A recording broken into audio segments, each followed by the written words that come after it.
And I'm excited about what's taking place. We've had many people to come across, and they've been asking me for this particular book.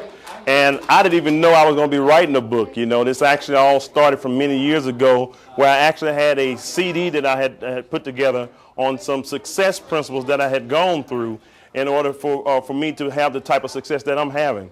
And so as a result of actually going through that process, I was able to go out there and put together a book that was from the journals that I had all put together of things that I had done in the past. And one of the things I can tell you about this particular book, I did not want to write a book just for the purpose of writing it. I didn't want to just put down some information without experiencing it. And what I was able to do is actually go in and take the principles of success and actually put them and put them to work for myself.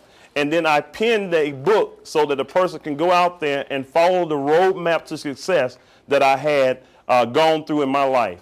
And that was from going from foreclosure, bankruptcy, repossession, and in other words, like I always say, going from the outhouse to the penthouse. This particular book would definitely navigate you through that and showing you exactly what you need to do step by step in order to get the type of success that you want, whether it is financial success, whether it's spiritual success, whether it's relationship success, whether it's getting over your fears, developing your why, whatever it is, we've been able to do it in this small but impactful book, I believe, that we've been able to put together. So like I always say to people, you are the author of your own destiny, and you truly do have permission to succeed.